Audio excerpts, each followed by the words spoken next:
Om Sadashiva Samarambam Shankaracharya Madhyamam Asmadacharya Paryantam Vande Guru Param Param Ishvaro Guratmeti Murti Veda Vibhagine Yomavda Vyakta Dehaya Chinamutaya Namaha Sava Vedanta Sedanta Gocharam Tamagocharam Govindam Paramanandam Satguru Pranatoshmaham Om Om Shanti Shanti Shanti Om Om Shanti.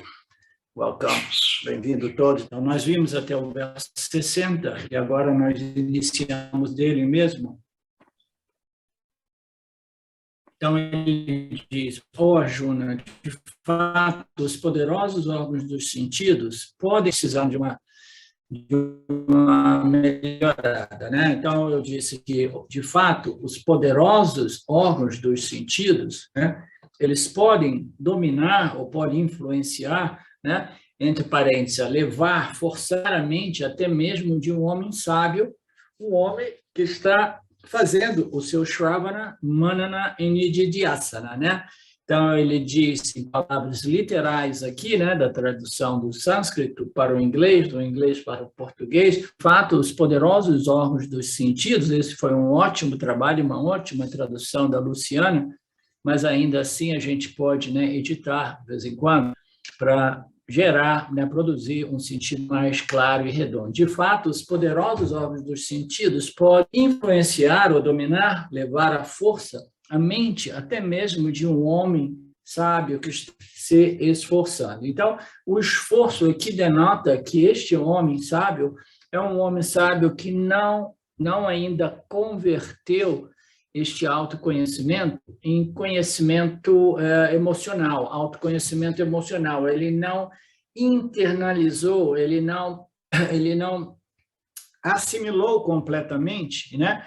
De tal modo que ele já não tem que estar nesta batalha constante a respeito do contato dos órgãos sensoriais com os objetos do campo, né? Então, ele já dá uma relaxada, mas ele ainda está se esforçando. Então, neste período de esforço, e nós vimos na aula passada que até mesmo os yanis bem estabelecidos, é recomendado um mínimo de vigilância também, né? Como o Papaji disse antes de deixar o corpo físico, né? Um pouco antes. Então, a mente, até mesmo de um homem sábio, que está ali fazendo o seu trabalho espiritual, né? Ela pode dar uma escorregada.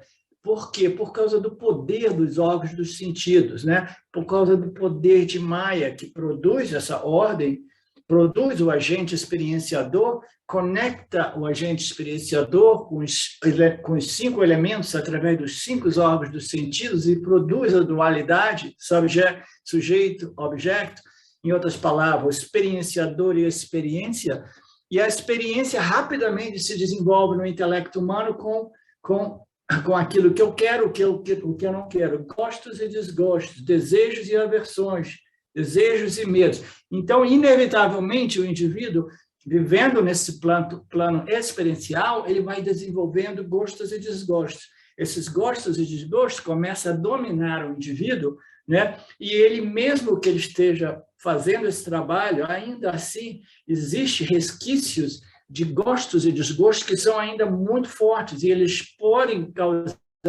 perturbação intelectual na mente desse buscador, deste inquiridor, deste investigador, deste buscador, né?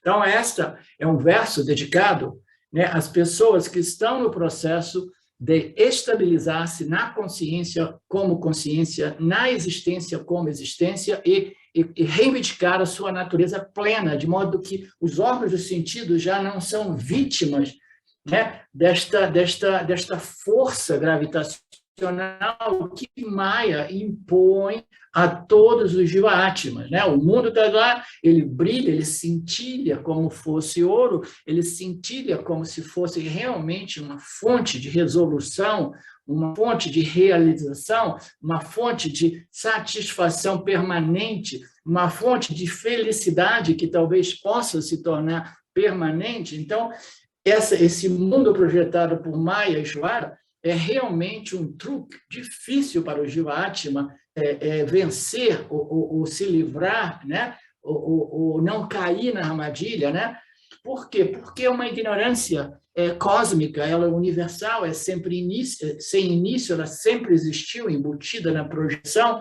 A projeção não pode existir sem dualidade, a projeção não pode existir sem o Criador, a criatura no meio e a criação exposta, né, o palco no qual esta criatura vai experimentar, vai desenvolver inevitavelmente vasanas, e aí vai ser governado por essas vasanas. Sair desta trava, sair deste esquema, é a batalha mais elevada, mais difícil. Você entende, Felipe? É mais difícil, porque todos nós acabamos vítimas dos nossos gostos e desgostos. Então, o que é que produz esses gostos e desgostos? Os 5 órgãos sensoriais, os 5 instrumentos sensoriais, os instrumentos de ação e de recepção. Então, eles são poderosíssimos e a gente tem que tomar um cuidado enorme com eles, porque senão eles bagadá, assim, que nem os 5 cavalos, né, da carruagem de Arjuna. Né? Então, Krishna estava lá fazendo o quê? Ele estava lá simplesmente disciplinando. Né? Então, essa é a situação aqui. O Buda é sábio, ele se expôs às escrituras, reveladas pelas escrituras, ele desenvolveu essa compreensão, mas ele ainda assim ele não é mestre dos órgãos dos sentidos. Existem algumas fraquezas, porque alguns desses objetos de desejos, entendeu?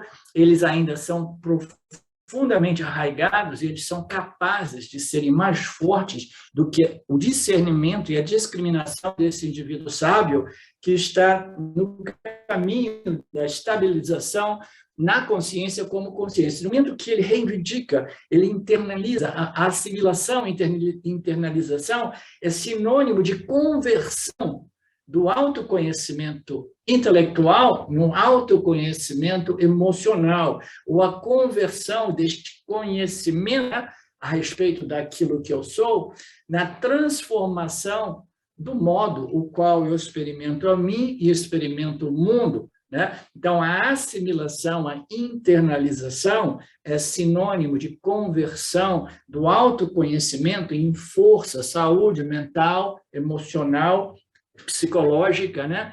Intelectual. Então, esta força, ela depende deste conhecimento muito bem assimilado, muito bem internalizado, que, consequentemente, faz simultaneamente a conversão deste conhecimento intelectual em conhecimento existencial, por falta de palavras mais apropriadas, o conhecimento emocional, que ainda dá margem para muita confusão, essa expressão.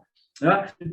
Então este é o tema deste capítulo 60, o poder dos órgãos dos sentidos, o poder de Maya e o problema do samsara, porque todos nós desenvolvemos, através de nascimentos e nascimentos, essas vasanas, o que eu quero, o que eu não quero, gostos e desgostos, e a nossa são guiados por essas tendências de gostos e desgostos, ao invés de ser guiadas através das escrituras do Karma, Dharma e Jnana Yoga, que é um modo de direcionar a minha vida de tal modo que eu vou neutralizando os meus gostos e desgostos, e eu vou secando, eu vou fulminando essas vasanas na medida que a compreensão desse sistema, Ishvara, Jiva e Jagata, é mais e mais claramente conhecido, e ainda no estágio mais elevado, na medida que eu vou compreendendo a minha natureza em Satya e a natureza aparente de Ishvara, Jiva e Jagata como Mithya. Né? Então, tudo isso é um processo gradual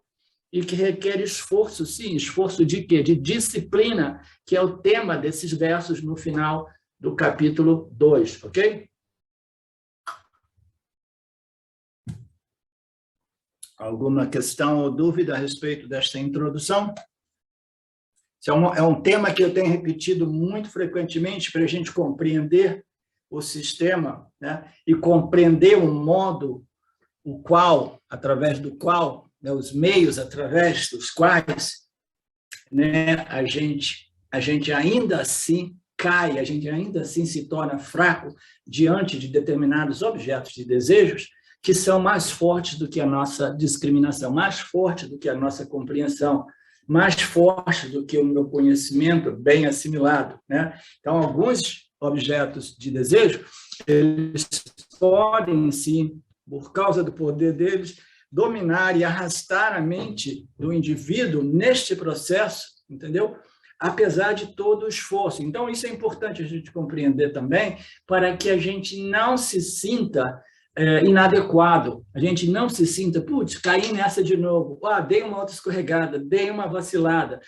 Maya é realmente uma força muito poderosa. Por isso que Krishna, em uma outra passagem do Gita, nós veremos, né, no capítulo 3 ou 4, ele diz, através do poder do meu Maya, eu vou enganar e dominar todos os vivos, se referindo aos vivos humanos, naturalmente. Não sei por quê, parece uma coisa meio perversa, né? Como eu já expliquei, a minha compreensão é que a dualidade inevitavelmente produz esta ignorância. Na verdade, ela nasce da ignorância e a dualidade dará a possibilidade de uma experiência humana, né? de uma vida humana totalmente baseada na experiência, sujeito a objeto.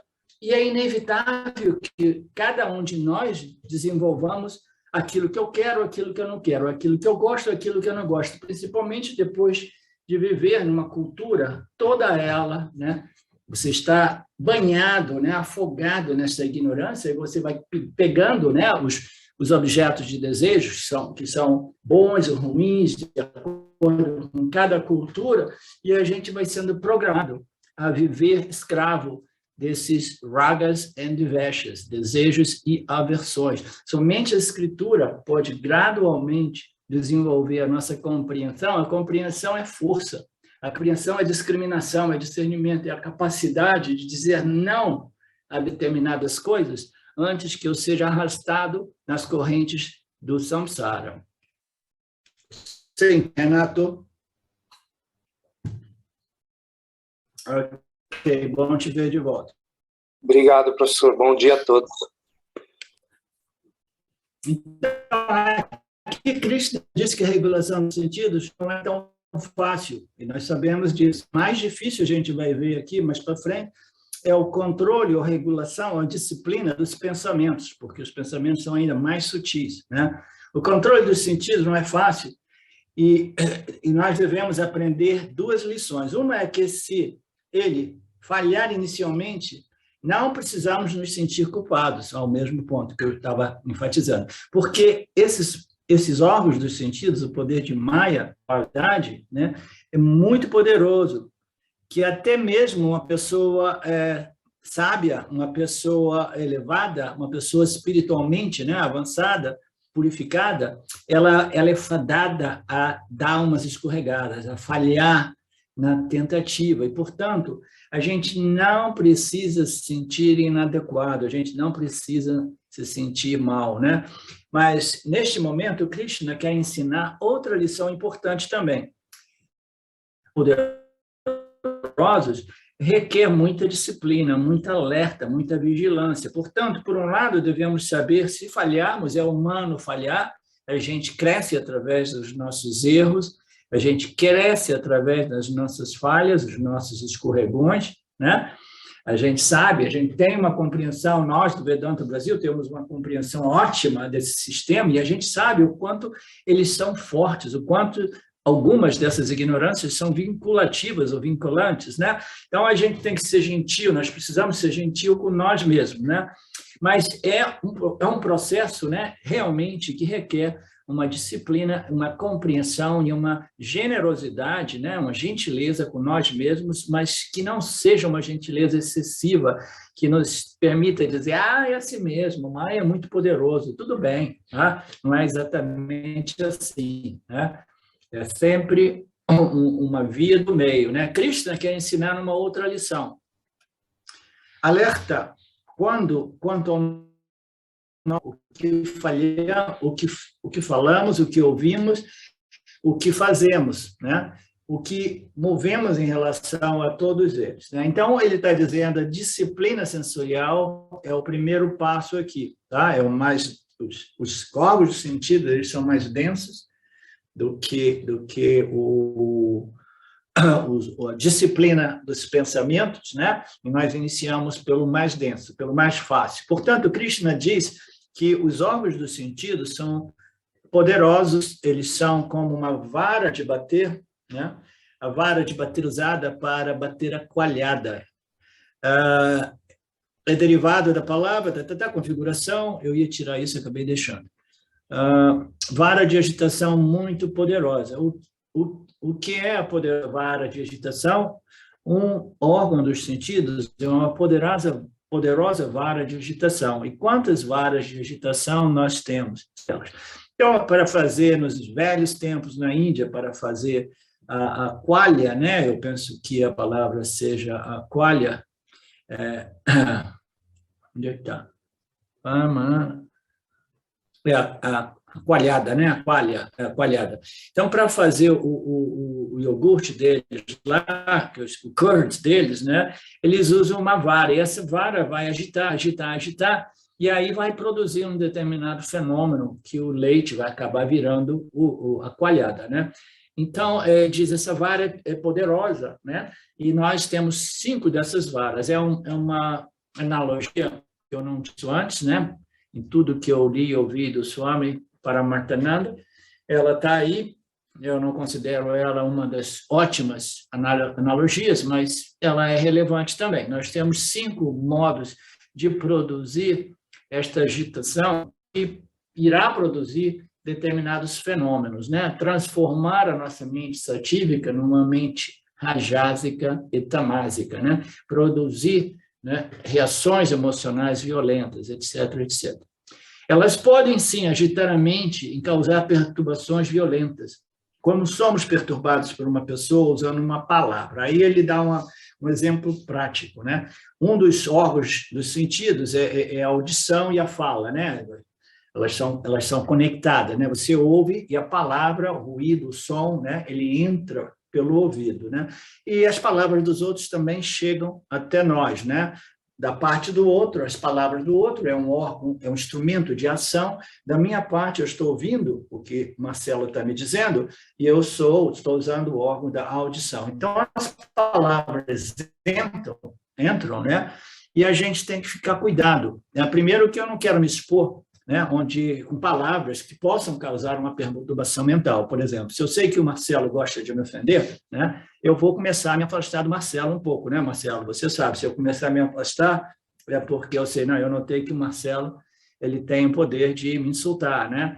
Então, eu vou me afastando. Então, é uma das estratégias, né? E a outra, se você deixar ela entrar por aqui, você imediatamente deixa sair pelo outro ouvido, como a gente diz na gíria brasileira, né? Entrou por um ouvido, saiu pelo outro, e não fica, né, fazendo os seus comentários. Putz, entendeu? Aquela pessoa jamais poderia ter feito isso, né? Eu que estou fazendo tanto, eu que ajudei, eu que emprestei dinheiro, qualquer pessoa, entendeu? A gente sempre tem essa tendência de vitimização, que é a coisa natural, né, em todos os seres vivos. Por quê? Porque o ego gosta de escapar das suas, fugir de suas responsabilidades e jogar a responsabilidade em alguém. Então, a gente diz, não, eu fui injusto, eu fui injustiçado, entendeu? Por isso, né? Porque o ego está sempre protegendo a sua autoimagem, as ideias maravilhosas que ele tem de si, né? Ele é um grande impostor. Então, esse ego ele vai criar a vitimização, né? E ele vai fazendo como? Ele vai transformar uma sonoridade, as palavras que entraram aqui, numa emoção que vai ser construída através dos seus comentários, entendeu? Aí, quando você vê a pessoa está magoada, ela está ressentida, aí o ressentimento vai dando margem a um sentimento de retaliação e vingança, né?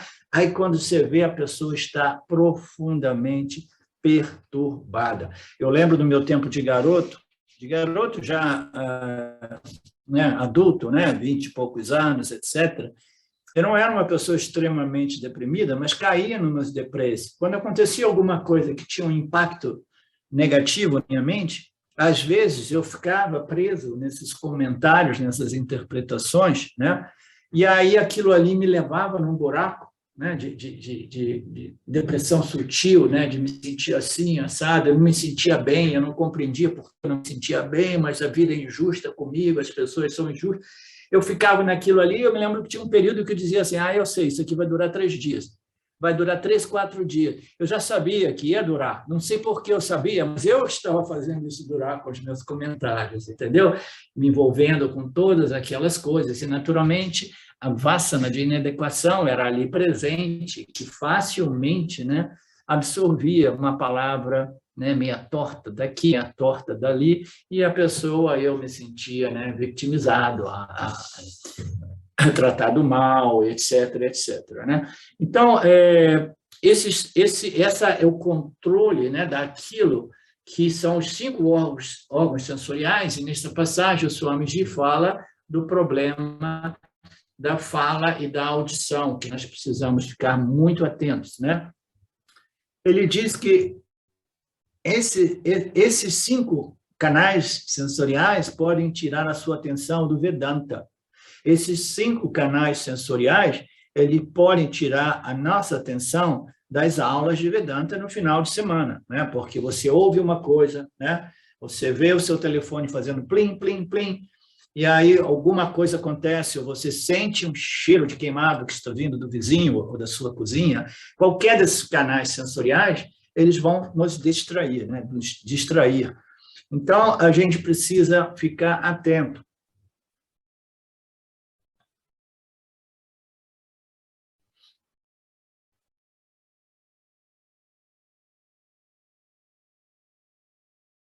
Aí ele cita um caso que é muito irritante, realmente, para o professor é muito irritante. Quando a gente faz essas classes presenciais, né, é importante, muito importante, e até mesmo através dos vídeos, eu peço às pessoas que fechem os vídeos se elas não estiverem 100% presentes na aula. Se elas estiverem fazendo outras coisas, como comendo, né, falando, rindo com a pessoa do lado, né, distraída, né, eu peço que ela feche. Tá? Por quê? Porque quebra o flow, o fluxo, né, dessas elaborações que requerem muita inspiração, elas requerem inspiração, foco, né, concentração, de modo que Shuara possa, né, inspirar o professor e as palavras, né, adequadas e harmonizadas, elas se apresentem de modo mágico, ok? Então, se uma pessoa começa a levantar, fazer um tititi com a pessoa do lado, né? Seja a nível presencial como virtual, distrai, entendeu? É como eu peço a vocês, não coloquem chats escritos, porque imediatamente a atenção de todos os participantes vai para o chat. Olha só, né? O Renato escreveu alguma coisa, então vamos lá. Aí o professor tem que parar, porque sabe que a mente de todos já foi, né? Já não está mais com o professor, né? Então, uma das coisas que o Swami está dizendo aqui, se alguém tosse ou alguém se levanta, aí imediatamente outras pessoas começam a olhar, outras pessoas começam a tossir, e aí todo mundo já foi distraído, e a aula foi desperdiçada, ou foi interrompida.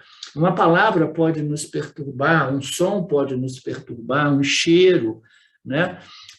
Em muitos outros aspectos, mas uma visão também, os olhos é um dos órgãos mais importantes, uma determinada coisa que a gente vê pode causar uma distração enorme, como uma pessoa que começa a fazer tititi dentro de uma aula de Vedanta, né? Vai perturbar os participantes, vai perturbar o professor, porque interrompe o fluxo, né, das palavras, né? Ela vai tirar a mente dos ensinamentos, né, e das lições do Gita, dos Upanishads, né? Eu esqueço temporariamente e eu aí me torno uma pessoa emocionalmente fraca ou violenta, ou um tigre, ou um escorpião, uma cobra, ou qualquer outra coisa. Repreendo e, de repente, elas perguntam para que ir ao Gita. Então, aqui eu acho que eu cortei uma parte que fez de modo que este parágrafo não fosse bem contextualizado. Ele se referia, ele foi se expandindo neste tema, dentro do contexto das famílias, e isso e aquilo. Então, as pessoas vão para as aulas, elas prestam atenção nas aulas, mas facilmente são distraídas, as aulas não são bem absorvidas, é quase que um desperdício de tempo, né? Aí as pessoas voltam para as suas famílias, e aí as pessoas dizem, olha só a sua reação, você está tão violento, né? Você está tão raivoso, irritado, isso, aquilo, por que você vai estudar com o Swami, né, Paramarthananda? O Swami Ji não está fazendo nada de bom para você, né?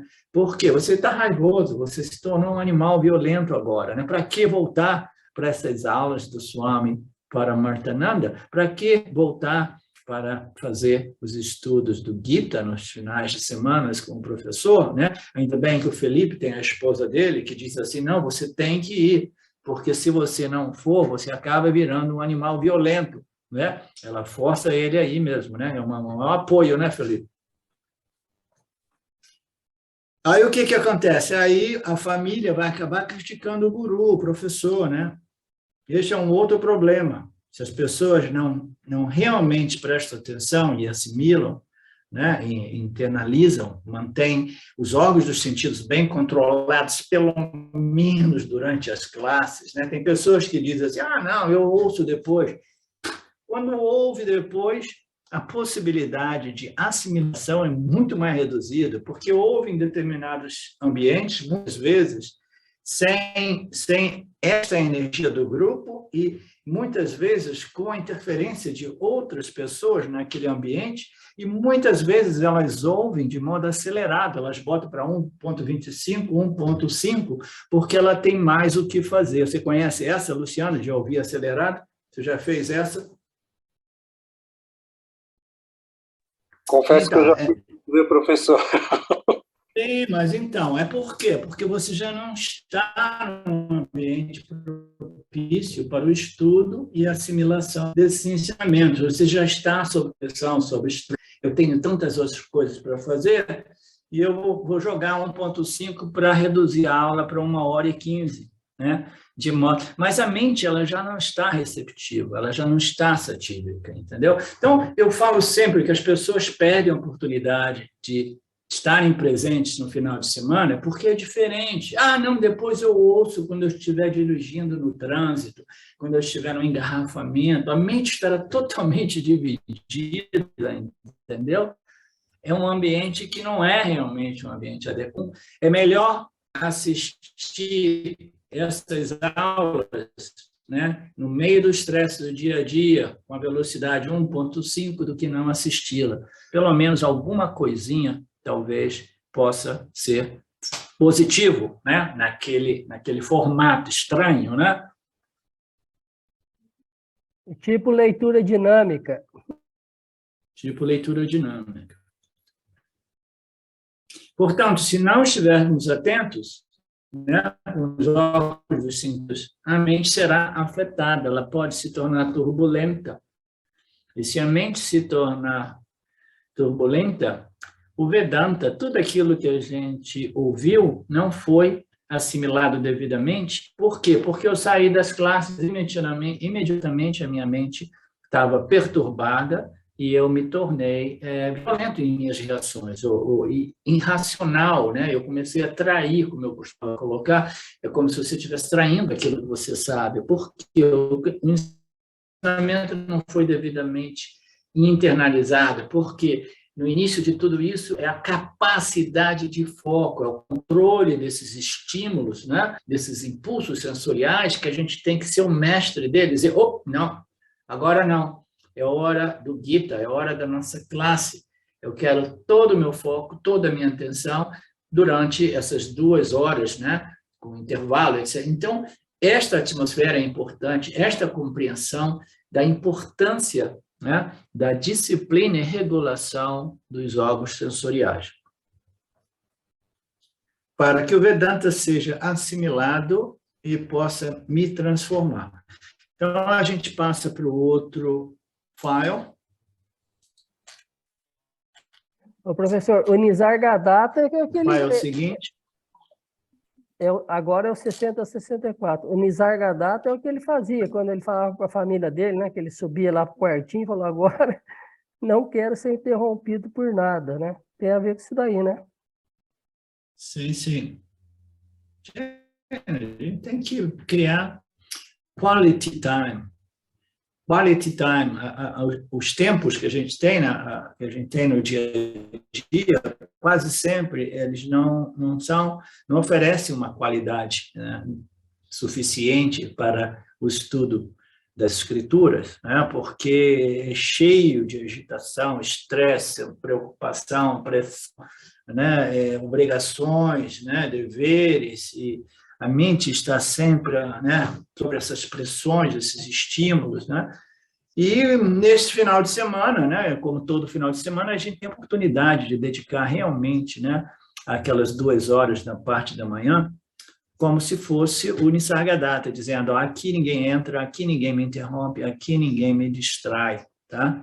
Este é o meu espaço. Eu tenho poucos momentos durante a semana para me dedicar totalmente a esta investigação e esta assimilação, né, reflexão e assimilação, e eu quero extrair o máximo dessas 2 horas, senão as pessoas vão extrair 30%, 50%, 60%, entendeu por quê? Porque existem distrações que sinalizam o fato de que não existe uma disciplina, um controle devido até mesmo a nível de organização de vida, né?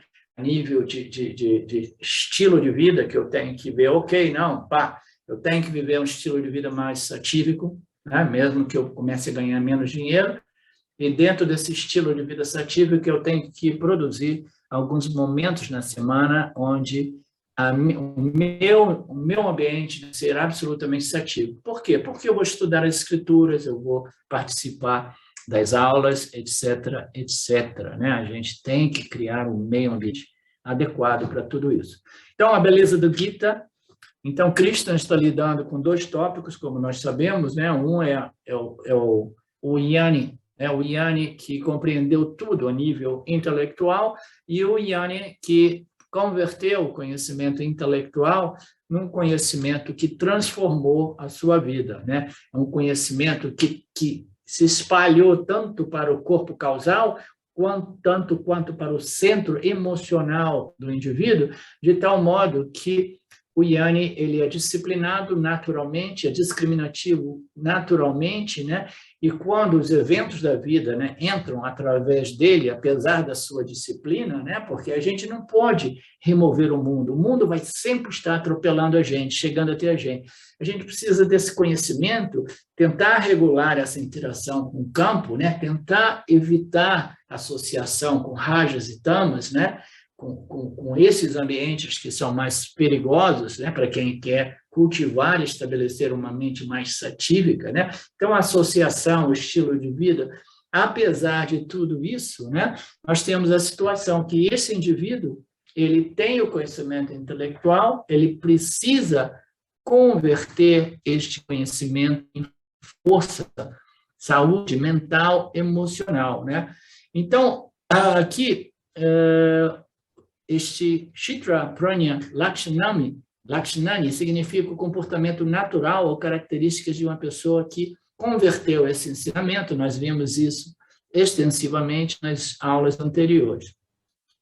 Esta assimilação, essa é boa, esta assimilação está naturalmente, simultaneamente, a gente vai submetendo a mente a esses ensinamentos, gradualmente a gente vai assimilando e, simultaneamente com a assimilação, nós estamos convertendo este conhecimento do nível intelectual no nível emocional. Em outras palavras, a gente está se tornando mais forte, mais equilibrado mentalmente, psicologicamente.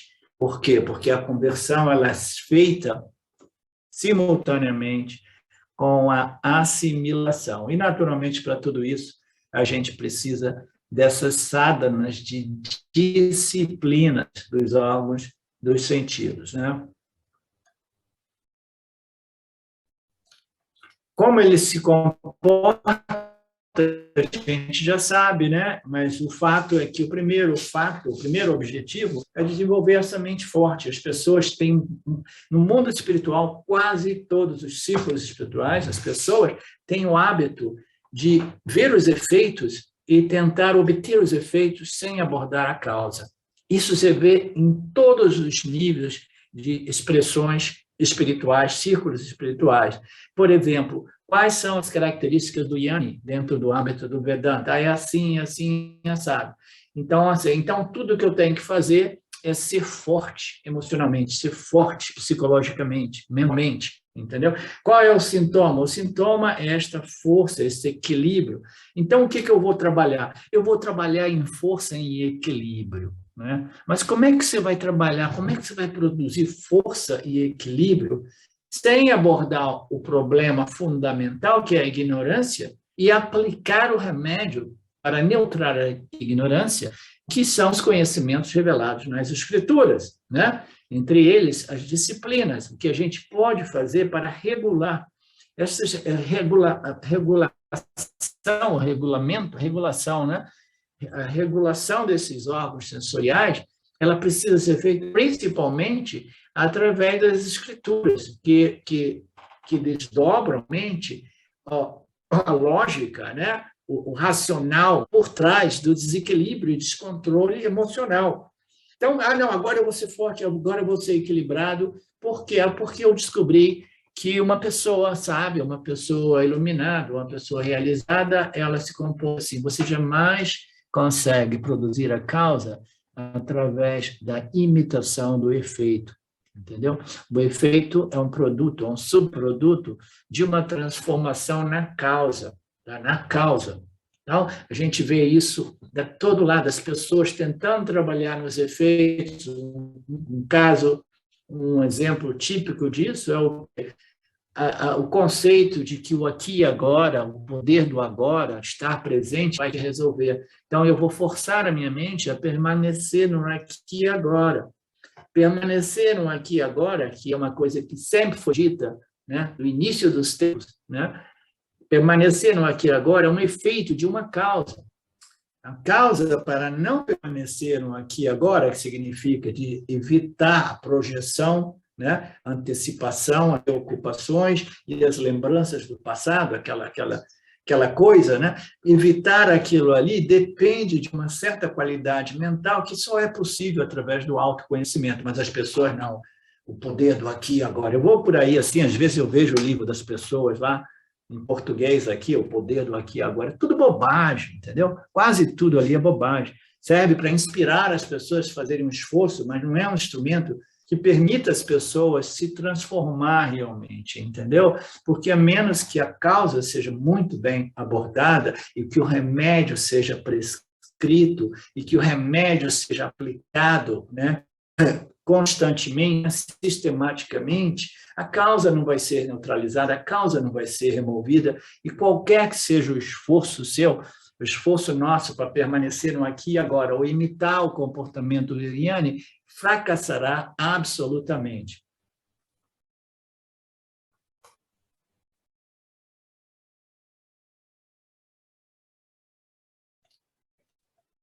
Então, este foi o primeiro tópico, o Jnani, como nós sabemos, e as características. O segundo tópico é como o conhecimento deve ser convertido em assimilação. Aí a gente entrou nas sadhanas, né? E a primeira sadhana apresentada ali foi o controle dos 5 membros daquela tartaruga, né? Que ela desconecta do mundo sempre que ela vê um perigo, vê uma possibilidade, né, de perturbação.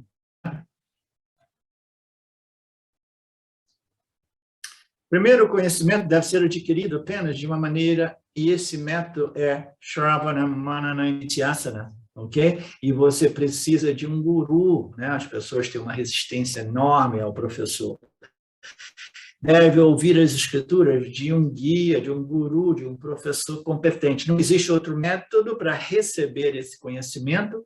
O conhecimento é recebido através do Shravana. Shravana significa ouvir. Ouvir implica ouvir de uma pessoa que está verbalizando, desdobrando ou expondo esses conhecimentos de modo que eles possam ser mais facilmente compreendidos e assimilados. Você precisa de um guia competente. Krishna irá elaborar isso no capítulo 4. E este recebimento, esta recepção do conhecimento não é suficiente. A pessoa que tem que trabalhar, ela tem que fazer o seu dever de casa para o estudante. Esta conversão do conhecimento em equilíbrio, força, saúde mental, emocional, somente o que é o estudante, o discípulo, somente ele pode fazer, tem que fazer. O guru somente pode encorajar, expor, esclarecer as dúvidas do estudante, do discípulo. O guru somente pode encorajar, esclarecer e resolver as dúvidas, expor os ensinamentos e resolver as dúvidas. Agora a questão é, o que devo fazer para converter esse conhecimento, né, que eu compreendi? Eu não tenho a menor dúvida, a lógica é clara, né? A análise é perfeita, o aspecto é indiscutível, né? E agora, como eu posso me beneficiar desse conhecimento? Aí diz que você precisa assimilar e internalizar, que é um outro modo de dizer que você precisa converter ou transformar esse conhecimento daqui para o seu corpo-mente, complexo corpo-mente total. Por isso que às vezes eu falo esse conhecimento integral, total, existencial, ele tem que se espalhar, que ele frutifique, né, neutralizando as perturbações mentais do instrumento primário, né, de experiência do Jiva Atma, que é a mente, né? A mente precisa estar forte, equilibrada, em boa saúde. Não é assim, Luciana? Na linguagem do Vedanta, isso é chamado de Nididhyasana, ok? Aplicação desses conhecimentos. A gente ouve, a gente reflete, a gente vai trabalhando as nossas dúvidas e a gente vai convertendo, aplicando, através da aplicação do conhecimento, através do estudo, da reflexão e da aplicação, a gente vai fazendo o que nós chamamos Nididhyasana, até que eu seja transformado por este processo vedânico, né? Aqui, Krishna prescreve 3 disciplinas que facilitam a assimilação desses conhecimentos, né? A primeira disciplina, como nós já vimos, é esta regulação ou contenção dos órgãos sensoriais, o domínio dos chakras. E ele fala que a mente será beneficiada. A mente, ela depende dos órgãos dos sentidos, ela não consegue controlar o mundo. A mente, em outros textos nossos, ela é dada como o 6º sentido. O 6º sentido, em qual sentido? Em qual senso? É porque ela é aquilo que utiliza os 5 sentidos, integrando aqueles estímulos, né, e produzindo uma interpretação desses estímulos, né, convertendo naquilo que é uma experiência com o campo, uma interação com o campo. Então, essa mente, ela não consegue esta experiência sem os 5 sentidos. Ela é aquele poder que irá, né, integrar os estímulos, converter esses impulsos, né, através das suas vasanas, as suas interpretações, numa experiência, né? Então, ela precisa desses órgãos dos sentidos. Ela não tem acesso direto ao mundo. Ela nunca pode contatar o mundo sem os órgãos dos sentidos, esses canais quíntuplos. Então, ele está trabalhando nesta lógica para explicar para a gente, no final das contas, o controle da mente precisa iniciar no controle dos sentidos, entendeu? A mente é incapaz de ter uma experiência, né, sem que os seus canais quíntuplos sensoriais estejam à sua disposição. Então, a gente começa trabalhando, né, nos sentidos, né? Ele entra através desses 5 canais, né? As palavras, elas são frequentemente uma grande fonte de perturbação, que a gente não gosta de ouvir. A palavra e a visão, a gente não gosta de ver determinadas coisas, e a gente não gosta de ouvir determinadas coisas, aquilo tem um poder maior do que os outros 3 canais de causar perturbação, né?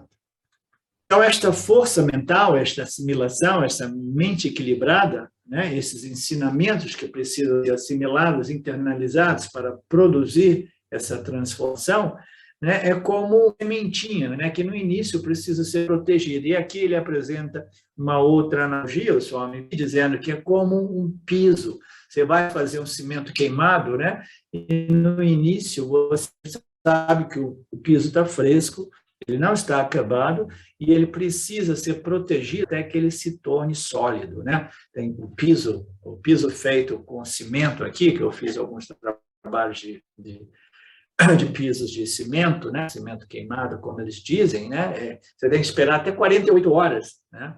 48 horas, tem que molhar, tem que dar tempo ao tempo, senão ele vai rachar, vai ter outros problemas, entendeu? Então, é como um piso, você precisa esperar até que este piso se torne sólido, firme, e que já não possa ser afetado pelo trânsito em cima dele, né? Uma vez que esse piso se torne forte, você pode levar um elefante, eu não diria um elefante num piso, né, de cimento queimado, seria um risco grande, né, Marcelo? Não parece um risco grande? Mas, de qualquer modo, nós não temos elefantes aqui, né, pelo menos aqui no Nordeste. No Nordeste, não, no Planalto. Mas na Amazônia tem girafa. Essa é uma informação importantíssima, eu agradeço muito.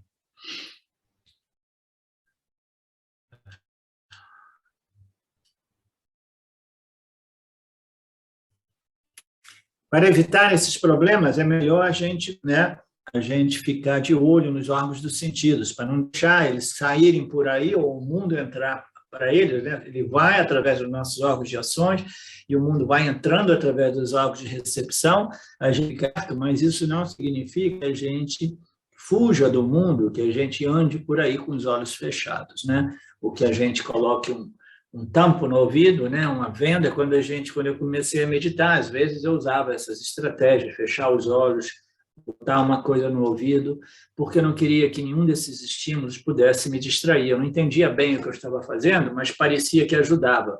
Mas ajudava no início, porque logo depois eu notei o quê? No meu tempo, eu iniciei com as meditações. Eu falei assim, quando eu fecho isso e aquilo vai exaltar os ruídos interiores. Aí eu falava, nossa, piorou a coisa. Que agora eu não estou ouvindo as distrações externas, mas eu estou ouvindo as distrações internas. Agora, como é que eu vou fechar essas distrações internas, né? Então, não significa que a gente abandone o mundo e ande por aí sempre com os olhos vendados e com borrachinha de ouvido, né? A gente tem que saber regular os sentidos, né? Isto é chamado de Dhamma. Dhamma é uma das 5 disciplinas apresentadas naquela sessão de 5 disciplinas, que são partes das qualificações, né, para o Vedanta, né, disciplina mental e sensorial.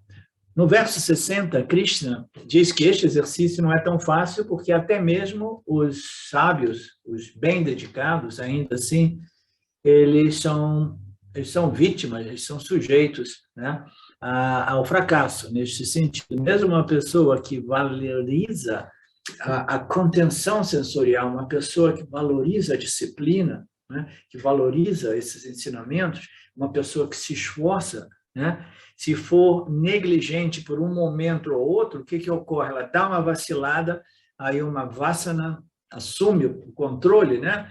Se torna o mestre dele, quando ele vê os órgãos de ação, os órgãos de recepção, eles vão para os caminhos perigosos da vida, né? E aí ele acaba obtendo essa poluição, né, mental, emocional, né?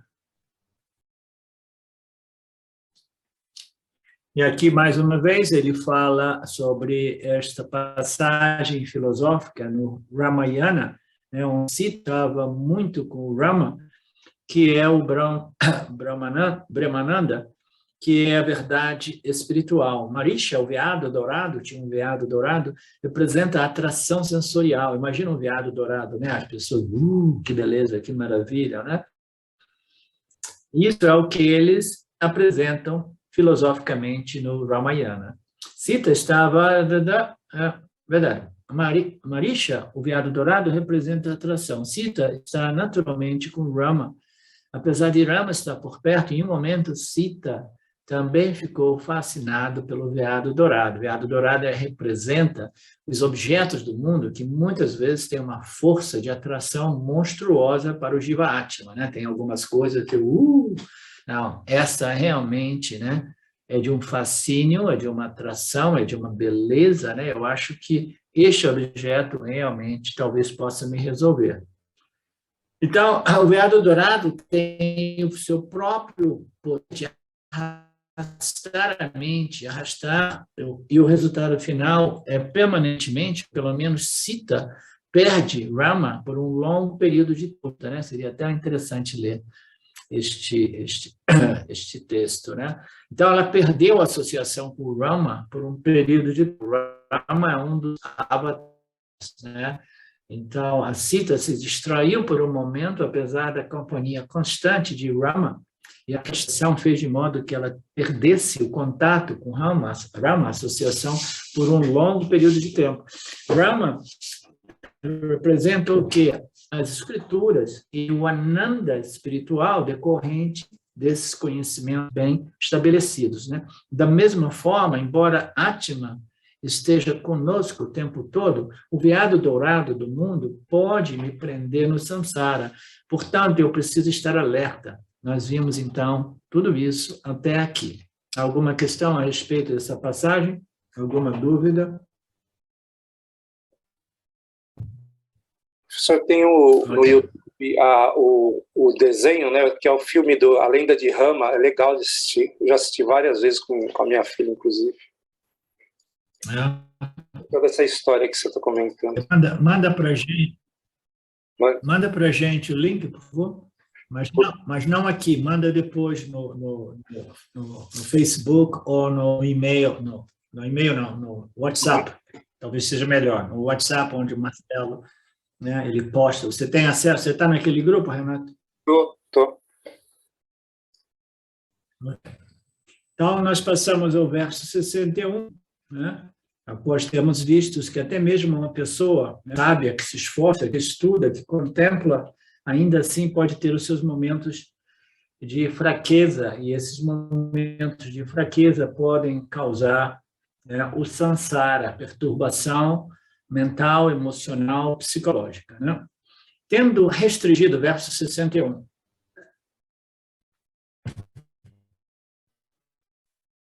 tendo restringido todos os órgãos dos sentidos, aquele que é comprometido em busca de mim, né? Aqui é um daqueles momentos que o Lord Krishna, ele fala como Brahman, ele fala como ser, né? Como Satchitananda, né? Ou a gente pode compreender, dependendo do contexto, que ele se refere ao Criador, né? Mas aqui me parece que ele se refere à essência de tudo e de todos, a natureza de todos e todos. O buscador comprometido em mim, que busca a mim como a si mesmo, né, como a sua próprio ser, né, ele embora autocontrolado, né, ele precisa manter este foco, né? Nós sabemos que o meu objetivo aqui é o controle dos sentidos, mas o meu objetivo final, superior, né, é o quê? É simplesmente o foco, né, manter-me sempre na busca de Brahman como a minha própria natureza, né? Eu estou em busca, esta dedicação, este comprometimento, esta clareza de visão, entendeu? Clareza de objetivo, né? Deve permanecer sempre claro em minha mente, né? Muito embora eu tenha alguns objetivos mundanos e alguns objetivos intermediários ditos espirituais, como o controle dos sentidos, né? Então, aqueles que são bem regulados, que controlam os órgãos, que disciplinam as suas vidas, né? Que de modo que eles são já bem disciplinados, autocontrolados, eles devem permanecer sempre comprometido nesta busca, porque o conhecimento dessa pessoa, cujos órgãos dos sentidos estão sob controle, ele possa se tornar firme, né? Então, o que ele está dizendo? Ele está dizendo que o desejo pelo autoconhecimento, ele jamais pode ser perdido. O indivíduo jamais pode pensar, não, eu vou buscar o controle dos sentidos, o controle da mente, o controle das ações, o controle das palavras, né? Eu vou buscar uma mais equilibrada, mais forte. Aqui o Lord Krishna está dizendo que uma vez você tenha um certo autocontrole, uma certa autodisciplina, você deve permanecer comprometido com o seu objetivo, o seu destino superior, o seu objetivo final, né? Que é a busca por mim, de modo que você possa, né, se resolver em Brahman, se resolver em mim. E aqui Krishna fala como o Brahman, como o oceano da consciência e existência, né, na qual os rios, né, representando as almas individuais, eles vão se fundir, né? Na verdade, eles nunca deixaram de ser H2O, mas eles vão se fundir, né, metaforicamente, na medida que eles reconhecem que a minha natureza com Brahman foi sempre a mesma. Eu sempre fui, né, Satchitananda, eu sempre fui H2O. Então, esse comprometimento que é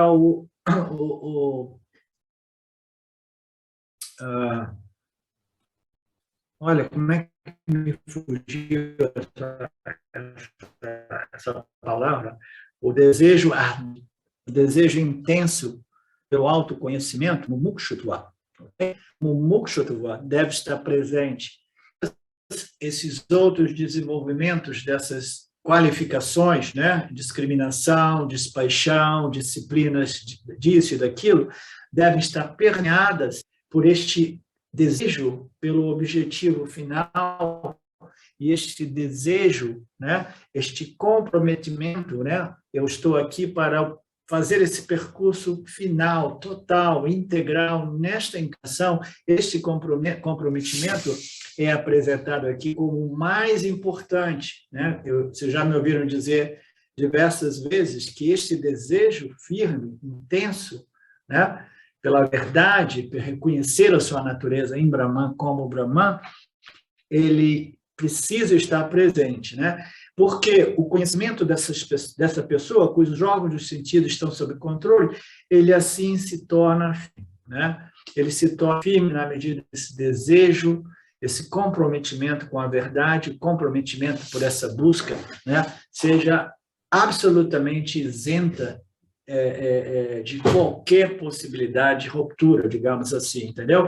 O indivíduo, quando ele chega a um certo ponto nessa busca, é irreversível, seja completada, né, concluída essa busca nesta encarnação, nas encarnações seguintes, não importa, nada interromper esse momentum, esta força, né? Essa força, como é que é o momento? A força de inércia, né? Esta força é simplesmente interrompível, né? Por quê? Porque o indivíduo está comprometido com o seu objetivo final, com o seu objetivo superior, né? O propósito da vida é esta compreensão final, essa busca pelo ser, por Brahman, né? E eu sei que Brahman é de natureza Satchitananda, eu sou de natureza Satchitananda, portanto, Tatvamasi, Aham Brahmasmi, eu sou a plenitude, eu sou a consciência e existência, né? Então, nós estamos comprometidos à busca desta compreensão. Eu sei que eu sou de tudo isso, que ainda impedindo que eu possa desfrutar dessa compreensão intelectual. Portanto, controlo os órgãos dos sentidos, mas eu jamais deixo de lado a qualificação mais potente, que é o desejo ardente, intenso, por esta compreensão final. Tá? Você entende, Luciana?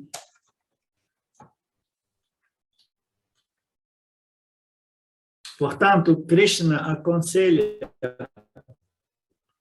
Arjuna, Tani Sarvani Samyanya Ashita. Portanto, você pode manter todos os órgãos dos sentidos como seu instrumento, né?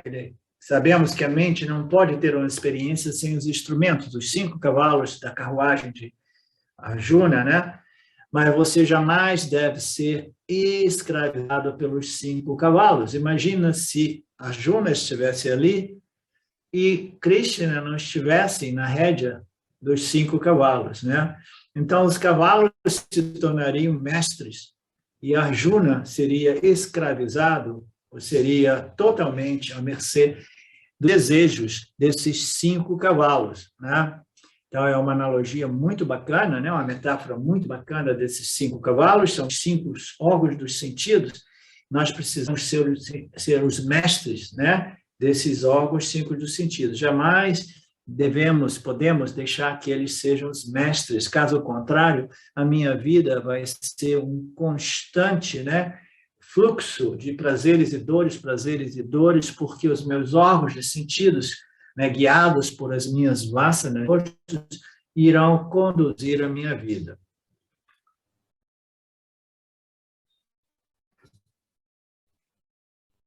Então, ele apresenta aquela analogia do carro, né, que vocês já conhecem. Quando nós saímos e nós ligamos o carro, aparentemente o carro possui todos os elementos que permitem ao carro ir de um ponto A a um ponto B, né?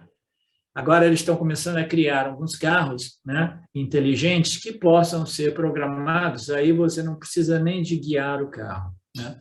Mas eu espero que essa realidade não chegue, não frutifique a nível, né, total, né, da inteligência artificial, substituindo, né, o homem e a mulher em sua capacidade de direcionar e guiar o seu automóvel, né, o seu carro, a sua vida, né?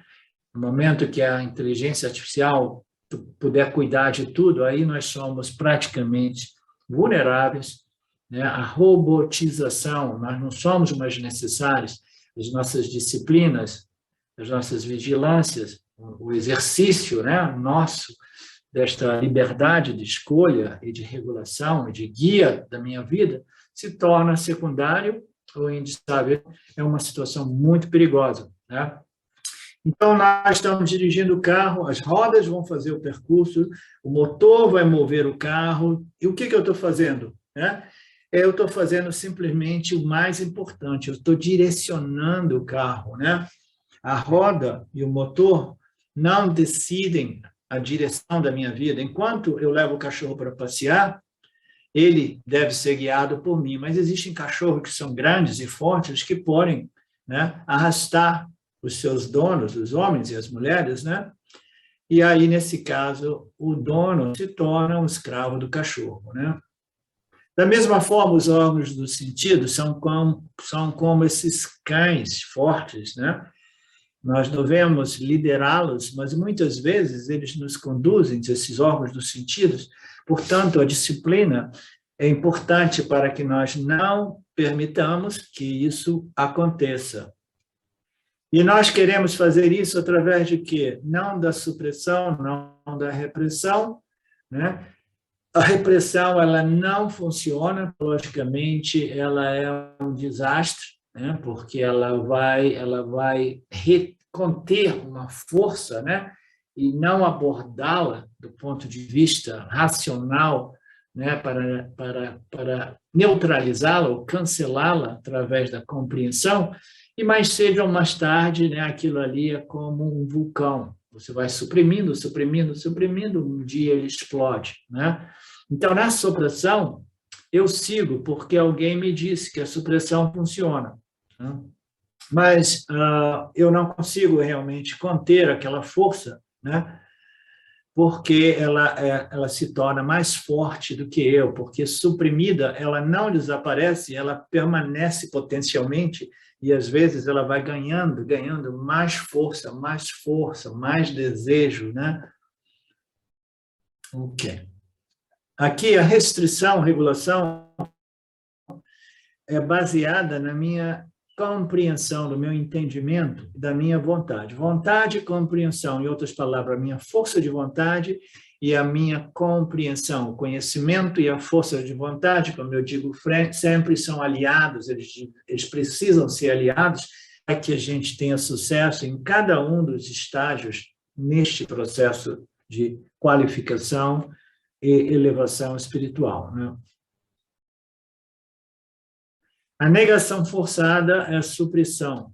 Quando eu valorizo, né, uma sadhana espiritual, e mesmo quando a comida está perto de mim, eu decido de não comer aquilo, não beber o álcool. Isso não significa supressão, é algo que transcende a supressão, é um poder que me permite a maestria, isso que ele está dizendo, né? Então, não, eu tenho a compreensão, eu já fiz a análise, eu refiz a análise, eu vi que este tipo de comida e este tipo de bebida, ela irá produzir uma perda, né, um desequilíbrio, uma fraqueza e danos, né, conhecidos, né? Então, esta compreensão, ela vai requerer um pouco de força de vontade, mas isso não é supressão, né? É compreensão associada à força de vontade que irá vencer, se tornar um mestre dessas tendências negativas, né? Portanto, os ensinamentos do Gita não sugerem a supressão sensorial, mas o domínio, né, do poder sensorial. Você tem que ser o mestre dele, você tem que ter domínio sensorial, Arjuna, diz o Lord Krishna, porque a pessoa que mantém os órgãos dos sentidos sob o seu controle, sob sua observação, né, sob o seu domínio, né, sob sua vigilância, né, para tal pessoa, esta conversão dos ensinamentos, né, em conhecimento espiritual, em conhecimento emocional, é muito mais fácil. Eu um passo para frente, um passo para trás, um passo para frente, um passo para trás. Você compreende os ensinamentos, mas aí se você não controla os órgãos dos sentidos, né, você de novo vai trair esse conhecimento. Porque deu mole, as vasanas chegaram, elas se tornam mestres das suas vidas, você vai perdendo entusiasmo, vai perdendo confiança nos ensinamentos, do trabalho, que é a compreensão, o desenvolvimento da compreensão intelectual, né? Mas ainda assim você não está controlando a força dessas vasanas, vão produzir esta negatividade através dos 5 sensoriais e os 5 canais de ação também.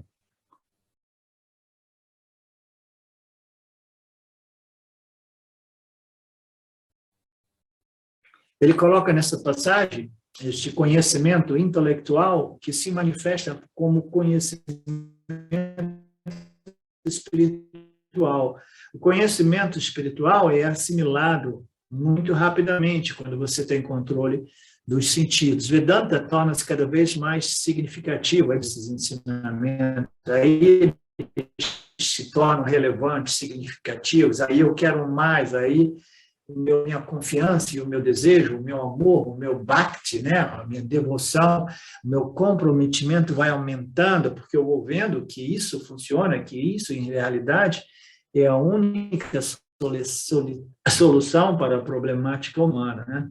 Então, o autoconhecimento torna-se cada vez mais relevante para o indivíduo que está fazendo estes passos graduais e convertendo esse conhecimento teórico, intelectual, né, em força, em ganho emocional, ganho vivencial, né? Frutificação desse autoconhecimento vai se tornar sempre mais relevante, a minha confiança, a minha inspiração, o meu desejo por mais vai crescendo, mas eu preciso organizar a minha vida e regular os meus órgãos dos sentidos, senão a gente fica de novo, dando um passo para lá, um passo para cá, e de novo a gente vai ter dúvidas a respeito dos ensinamentos, como dizia aqui antes, né, que o Rama e a Sita, né, a Sita, apesar da associação com o Rama, ela se atraiu, né, sentiu atraída pelos pelos veados dourados, né, do mundo, e aí ela acabou perdendo, né, este Mumukshutva. Ela se interessou no mundo, ela perdeu o interesse em Rama, que é um símbolo do autoconhecimento, e aí ela passou um tempo distante de tudo isso, né, que ocorre muito frequentemente. A gente vê isso, as pessoas chegam, começam a flertar com Vedanta, aí elas desaparecem, algumas vezes elas já aparecem sem jamais retornar.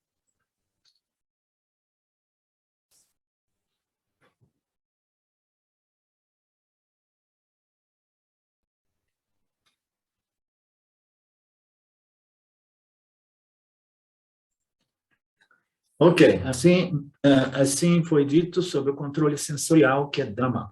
Então, neste verso, Krishna também introduz a segunda disciplina. Você lembra que o Swamiji falava de 3 disciplinas. A primeira disciplina é o controle sensorial. A segunda disciplina será discutida agora. A primeira linha, né, quando os órgãos dos sentidos são retirados de atividades desnecessárias, né, temos muito tempo extra. Então, ele vai dizer que quando você retira, você não somente evita os problemas, né, os problemas que vão causar turbulência ou perturbação mental, emocional, mas você vai dispor de tempos, né, de muito tempo para o seu Shravana, Manana e Nidhyasana. Caso contrário, deixe os órgãos sensoriais partirem sem nenhuma regulação, sem nenhuma disciplina. Aí o tempo que eu estou lá, né, eu estou perdendo, porque eu poderia estar fazendo outras atividades, e não somente isso. Depois eu tenho gerados por aquelas associações indevidas, né, como nós já vimos de novo nessas últimas classes, né? É o que eu estou tentando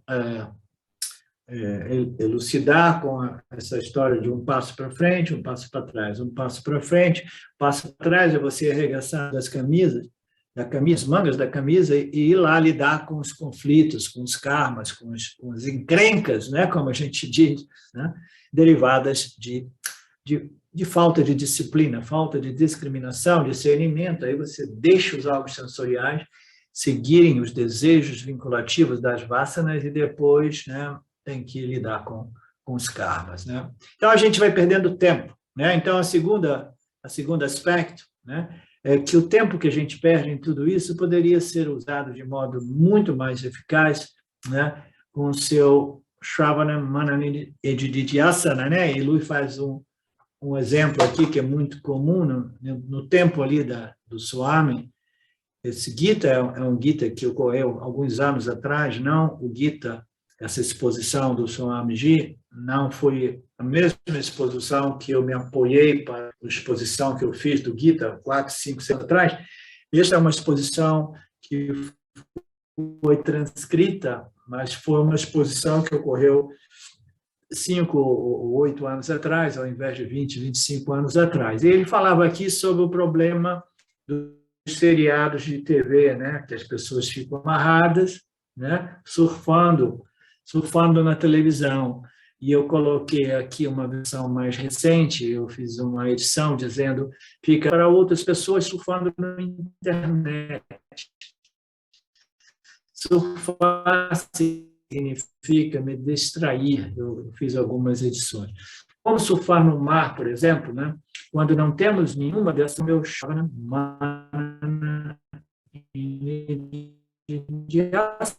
naturalmente, né? E o que não tem um exercício saudável pode se tornar uma mente perturbada, né? A gente quer ver filmes, a gente quer se distrair, a gente quer passar tempo, não existe nada, uma expressão mais ridícula do que passar tempo ou matar tempo. Em inglês a gente fala killing time, em português a gente fala passando tempo, né? Ou matando tempo. Sabe matando tempo também em português?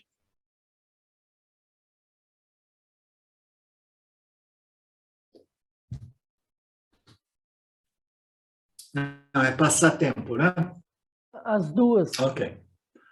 Então, as duas também? Então, tá. Então, esse exercício de passar tempo, matar tempo, né, é uma coisa realmente que não faz sentido para um buscador da verdade. O buscador da verdade não quer dar mole para a ignorância, né? Ele quer utilizar todo o tempo possível à sua disposição. Ele tem que trabalhar, tem que ralar, tem que fazer isso, lidar com família, com outros karmas, e no final das contas, quando tem um tempo livre, ele vai surfar na internet e assistir filmes que muitas vezes vão deixar impressões negativas na mente, né? Causando, né, um monte de reações perturbadoras. Às vezes o indivíduo nem vai dormir direito porque assistiu um filme estúpido e violento, né? Ou ficou tentando, né, ver na televisão, né?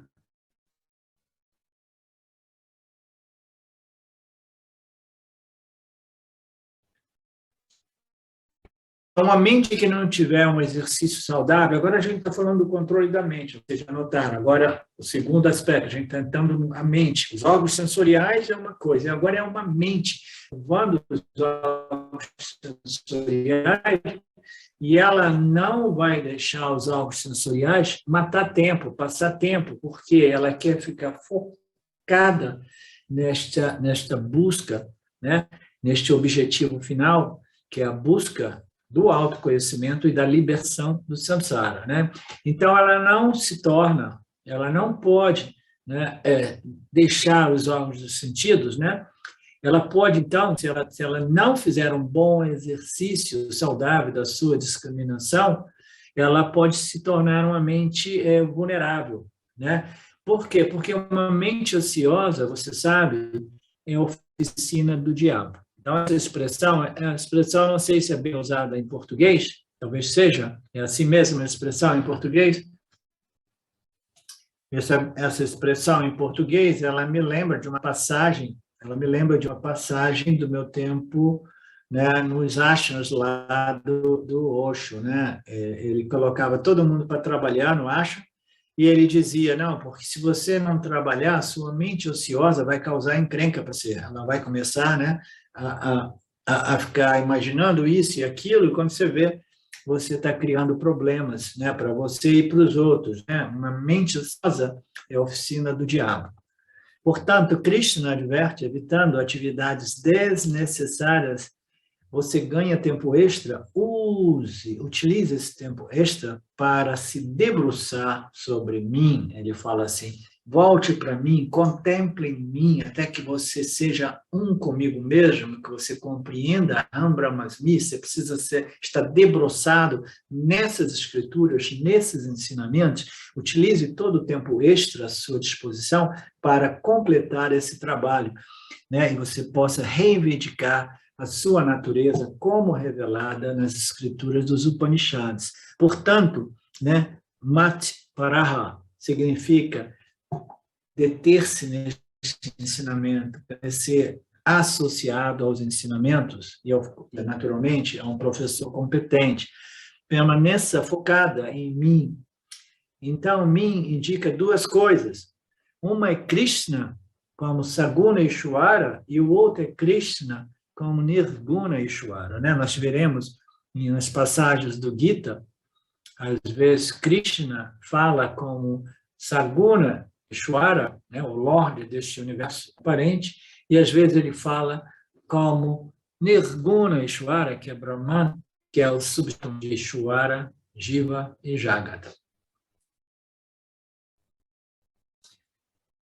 Ok, então ele indica às vezes como Brahman e às vezes como Saguna Ishvara, que é uma avatara, para que você possa meditar em Krishna e Rama ou qualquer outra divindade, né? Essas histórias do Ishvara 1, Ishvara 2, né? Brahman 1, Brahman 2, Nirguna Brahman, Brahman, não Brahman, ou Ishvara, dentro do âmbito da dualidade como criador, né, e as divindades que foram projetadas pela mente humana, de modo que a mente humana possa iniciar o estabelecimento de uma relação com o seu criador, né?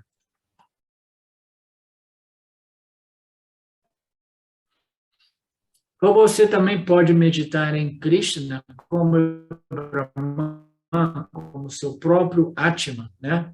Porque no Vedanta, Krishna não quer se revelar como uma pessoa, como uma divindade.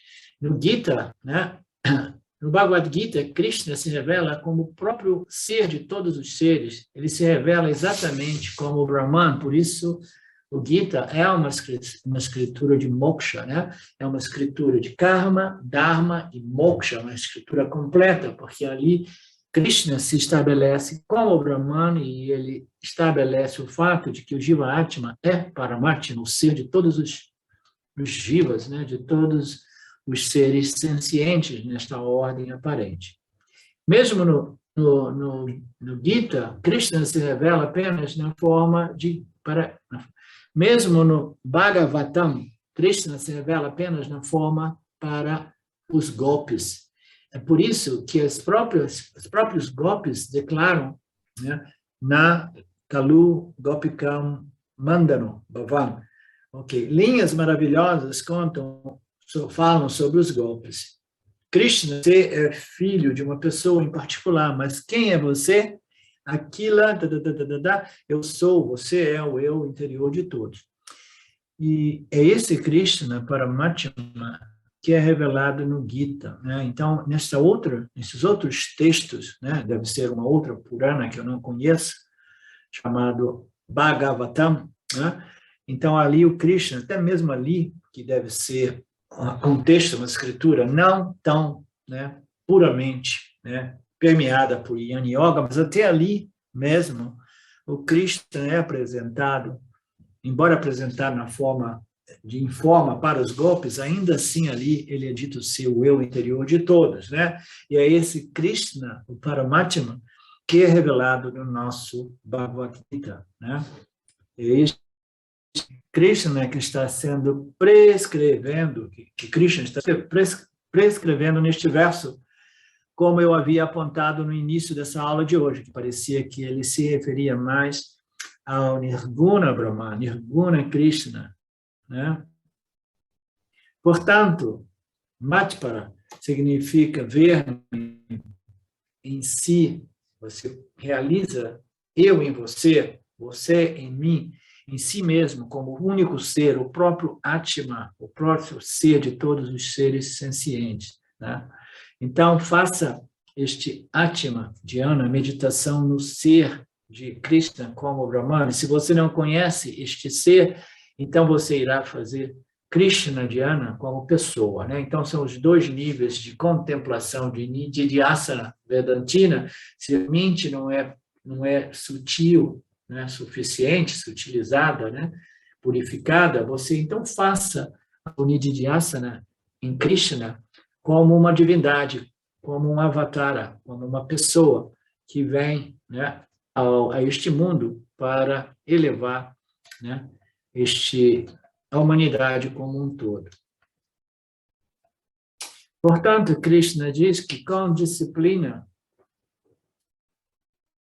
com integração, você pratica Atmadhyana. Você vai integrar bem esses órgãos dos sentidos, você vai disciplinar, você vai integrar, né, numa única experiência, e essa experiência deve ser o exercício de Atma Dhyana, meditação sobre a natureza do ser. Porque senão a mente, ela se torna naturalmente extrovertida. Uma mente extrovertida deve ser retirada dos objetos, né, de desejos e trazidas de volta para Krishna, para Nirguna. O Swami Shimayananda dizia que todas as práticas espirituais, elas podem ser resumidas simplesmente na atividade de desconectar e conectar, desconectar e conectar. Vocês já ouviram isso? Já ouviram dizer isso? Todas as práticas espirituais, fundamentalmente, não passam de desconectar os órgãos sensoriais e a mente do mundo e conectar esta mente, né, nas escrituras que revelam o Atma, né? Você desconecta do mundo e conecta em sua Nididhyasana com o ser não dual, o Atma não dual, que é o ser, o eu, em todos os seres humanos, né? Então, desconectar e conectar. Então, esta segunda disciplina é chamada de desconectar e conectar. Nididhyasana, jamais esquecer o nosso propósito e jamais perder tempos, jamais dar um passo para frente, um passo para trás. Muito embora saibamos, essa ignorância ela é muito pervasiva e ela irá nos compelir a perder, desperdiçar, dar passos para trás, quase que inevitavelmente, né? Agora vem a terceira disciplina, exposta aqui pelo Lord Krishna, né? Para uma pessoa que está constantemente pensando nos objetos dos sentidos, surge uma afeição por eles. No carinho nasce o desejo. Do desejo vem a afeição e a raiva, né? Então, para uma pessoa que constantemente, né, permite que os órgãos dos sentidos fiquem alimentando, né, esta ignorância, de modo tal que os desejos permanecem intactos no corpo causal, na mente subconsciente. Então, para essa pessoa que está constantemente, diretamente ou indiretamente alimentando essa ignorância, né, vai surgir o quê? O desejo, a afeição, né, pelos objetos do mundo, né? Então, uma pessoa que constantemente é uma pessoa que não se disciplinou, né? Não regulou os órgãos dos sentidos, consequentemente, esses desejos vinculativos estão presentes no corpo causal, e esses desejos surgem na mente do indivíduo. Então, agora já não é mais uma questão de regular, disciplinar, vigiar ou controlar os órgãos dos sentidos. Agora você está diante de um problema mais sutil, que é o controle da mente. Vocês lembram que eu estava dando o exemplo? Quando eu fazia as minhas meditações, né, no início, eu tentava controlar aquilo que entrava através dos órgãos dos sentidos, fechando aqui, fechando ali, fechando aqui, tentando evitar qualquer tipo de impulso ou de estímulo, né? Aí, o que ocorre? Depois que eu fui notando, se eu fecho tudo, depois eu encontro os estímulos internos, os ruídos internos, os comentários internos, os desejos internos, tá? Que são impressões deixadas no corpo causal.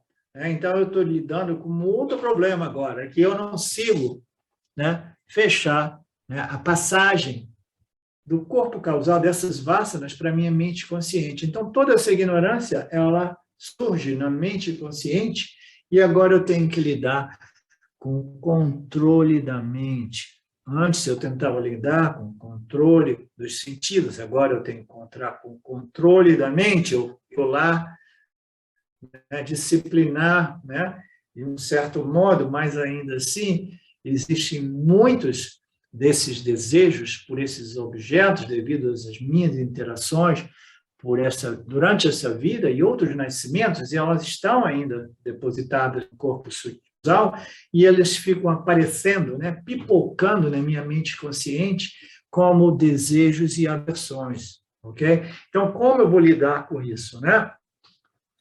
E aqui diz, uma pessoa que está nessa situação, né, todo o tempo pensando nesses objetos, porque eles aparecem na mente consciente como desejos e aversões, ela vai, se ela enganjar esses objetos mentais, ela estará desenvolvendo afeição. E dessa afeição, ela vai fazer crescer esse desejo, e esse desejo a conduzirá à experiência do samsara, ok? Que é a expectativa, o desejo, né? O apego, a dependência, a frustração, e a raiva ou a depressão. Toda a problemática humana nada mais é do que ele aposte todas as suas fichas nos ganhos dos objetos de desejo, sem saber que os objetos de desejo jamais irá satisfazê-lo permanentemente, né? Então, ele vai precisar de regular não somente os órgãos dos sentidos, os órgãos das ações, da fala, disso, daquilo, mas ele vai ter que regular esses pensamentos que surgem na mente, né? Dizendo aquelas coisinhas, né? Que às vezes, se a gente não estiver atento, você parte com aquelas sugestões, né? Mas isso não tem problema, é só esse final de semana, não, é só um cigarrinho. é só uma garrafinha de vodka dessa vez, etc. Então, todas essas noções, não, é só uma festa, né? Uma festa, mas vai ter muito álcool, um pouco de droga, mas não tem problema, uma vez por mês, né? Então, todos esses pensamentos, eles precisam ser, né, vigiados e filtrados de modo que a gente possa crescer, purificar rapidamente, né? A disciplina é mais difícil, é mais importante, que é a disciplina do pensamento. A primeira dos sentidos é relativamente fácil, né? É um órgão grosseiro, né? Mas aqui nós estamos falando de um órgão muito mais sutil, nosso centro mental emocional, a mente e os pensamentos, né? Como você vai disciplinar a mente e os pensamentos, né? Você requer uma mente mais sutilizada, né? E uma mente capaz, né, de ser disciplinada sem opressão, repressão. Então, como é que eu vou controlar esses pensamentos? Primeiro, a força de vontade, como nós dizemos sempre, e segundo, a lógica, né? O racional dos ensinamentos vai dizer, não, por favor, você de novo mente com essa ideiazinha sem vergonha? Você já me apresentou essas sugestões diversas vezes e todas as vezes só me deu trabalho, só criou problemas. Né? E eu, agora que eu estou no Vedanta, não somente eu compreendo, né, a relação entre uma ideia, uma ação e os resultados, mas eu compreendo que, fundamentalmente, nenhuma ação irá me resolver, nenhum ganho irá me satisfazer. Eu compreendi que qualquer objeto de desejo é intrinsecamente livre da plenitude e da satisfação que eu estou buscando. Essa satisfação, a plenitude, este prazer, ele é simplesmente a minha natureza em Satitananda, e eu preciso compreender isso. Portanto, eu não dou mais ouvido a você. Sai para lá, mente. Né? Eu tinha uma amiga, nós tínhamos amigas nos Estados Unidos que falava sempre isso. Ela tinha essa relação com a mente dela, né? Entre ela e a mente, e ela era do gênero feminino, mas masculino. Ela sempre foi meio doidinha, né? Mas ela tinha alguns insights bons no relacionamento entre ela, o observador, e as sugestões que a mente apresentava. E ela simplesmente ficava tão brava com a mente dela, às vezes ela entrava nos parafusos, ela dizia, eu estou combatendo a minha mente. Né? A gente não precisa entrar nesses parafusos, né? Nessas situações, mas a gente tem que ficar observando as sugestões dessas ideias, desses pensamentos, né, que vão aparecer naturalmente até que a carga de vasanas fundadas na ignorância, na auto-ignorância, sejam substituídas por vasanas fundadas no conhecimento das escrituras, nos conhecimentos dos Upanishads, nos conhecimentos do Gita, né? Então, fica muito mais fácil para a gente regular e controlar sem tentar suprimir a mente. A supressão da mente não dá resultado nenhum. A supressão dos desejos, sem a lógica, também não dá. Sem a compreensão, sem o conhecimento, ela é impotente diante deste poder de Maya, né? No caso dos órgãos do sentido, você pode restringir fisicamente os canais, mas na mente não é assim, como eu estava dizendo exatamente com a minha experiência como meditador. A mente pode ir para qualquer lugar, né? No meio da aula, ele está dizendo aqui, você pode dar um passeio muito belo, seja pensando nos prazeres que você quer desfrutar amanhã, ou lembrando os prazeres que você desfrutou no passado, ou pensando nas preocupações a respeito de amanhã e pensando nas dores, né, que você sofreu ontem. Né? Você pode estar remoendo o passado, antecipando o futuro de modo preocupante, negativo, ou tentando, né, encontrar alguma satisfação, lembrando momentos positivos e projetando, antecipando a possibilidade de futuros também, né, positivos. Né? Então, essa mente, né, você não tem nenhum controle, a gente não tem modo de tapar essa mente, como eu estava explicando, né, um pouco antes aqui. Você pode ir para qualquer lugar. A mente é aquilo que viaja numa velocidade superior a qualquer outra tecnologia que nos permita a viagem no tempo, até mesmo a viagem, a velocidade da luz, a velocidade diesel, nada se compara à velocidade do pensamento. Eu posso pensar na cidade ali onde o Marcelo está, no Paraná, e imediatamente, né, eu me lembro, eu estive lá, e imediatamente eu estou ali presente, né, como é que chama a cidade? Eu esqueci, não importa. Londrina. O pensamento é muito Londrina. Portanto, a disciplina do pensamento é mais difícil, mas é indispensável. Este é chamado de Sama, Dhamma Sama, o Mano Nigrahara. E para destacar a importância da disciplina do pensamento, Krishna diz: qual será o mal se você permitir que os pensamentos se movam do modo que eles querem? Se você deixar a mente solta, o que acontecerá? O dano, Krishna está falando neste verso. Né? Quando você estiver interagindo com o mundo, muitas vezes entram na sua mente, né, através dos órgãos dos sentidos. Né? Elas vão entrando. Mesmo que você pratique a disciplina sensorial, apesar dessas disciplinas, as coisas entraram em sua mente. Você pode não estar pensando conscientemente naquilo que entrou. São os vizinhos que estão falando alto sobre alguma coisa que você está ouvindo. Eu não quero ver uma revista de cinema, mas na estrada eu vejo um cartaz enorme. Então, essas coisas, esses estímulos vão entrando na gente e vão produzindo, estimulando pensamentos, né? O mundo entra inevitavelmente. Quando você se afasta dos objetos, os objetos devem ter desaparecido da sua vista, mas deixaram impressões profundas na sua mente. A mente irá deter esses objetos a nível sutil, a nível mental, emocional. Qualquer objeto, e isso é chamado de dhyana, de meditação, da observação e disciplina mental, controle mental. Né? A mente tem a tendência de debruçar sobre uma coisa ou outra no mundo e reter essas memórias, né?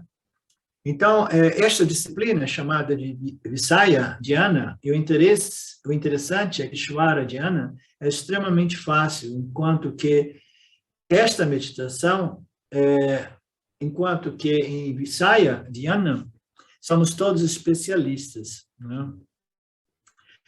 Então, isso aqui é interessante, muito interessante. Eu estava dizendo, eu estava interpretando não exatamente aquilo que ele quer dizer aqui, tá? Então, ele está dizendo o poder que a mente tem de reter as impressões através da interação dos órgãos sensoriais. A mente tem que estar presente, a mente integra os estímulos e produz essa experiência, né? Então, ela vai retendo tudo isso na mente. E depois, quando a gente menos percebe, nós somos grandes meditadores. Né? Visaya Dhyana é meditar constantemente nos objetos de desejo, até mesmo nos objetos de medo. Né? Então, nós somos grandes meditadores porque essa ignorância foi estabelecida no corpo causal de tal modo que, sem nenhum esforço, já é focado num objeto de desejo, né? Ou em um objeto de medo, a gente está em paranoia, a gente está obcecado com uma ameaça enorme. Quando eu vejo, eu estou pensando naquilo o tempo todo, ou um objeto de desejo. Então, todos nós sabemos o que é a capacidade de meditar, mas, infelizmente, a maioria de nós tem a capacidade de estar focado no mundo, nos objetos do mundo, aqueles objetos mais vinculativos, né? Então, ele está falando isso. Isso é chamado de Visaya Dhyana. E aí ele diz que Ishvara Dhyana, que é meditar sobre Ishvara, é muito mais difícil do que meditar sobre os objetos do samsara. Né? Por quê? O pensamento Ishvara, né, permeado pela compreensão de Ishvara, é alguma coisa nova para o investigador, para o buscador. Então, ele vai desenvolvendo essas experiências, esse conceito, esse conhecimento a respeito de ritual e vai converter esse conceito, este princípio, num objeto de dhyana, de meditação. Então, é um processo mais difícil, né? Porque a mente ela está acostumada a se mover para os objetos de samsara e permanecer focado naquilo que ela quer, porque ela quer, porque ela quer, né? Todos nós sabemos disso, né? Então, ele diz, é interessante que Ishvara Dhyana é muito mais difícil, é extremamente mais difícil, enquanto que o Visaya Dhyana é muito fácil. Nós somos todos especialistas de permanecermos focados no mundo, focados nos nossos desejos e medos. Para isso, não é necessário nem mesmo estar em posição de lótus e fazer um esforço, né? Sem nenhum esforço, eu permaneço meditando no samsara, meditando no mundo, né? Portanto, o Lord Krishna diz, a primeira coisa que ocorre em uma mente solta, indisciplinada, é esta Visaya Dhyana, né?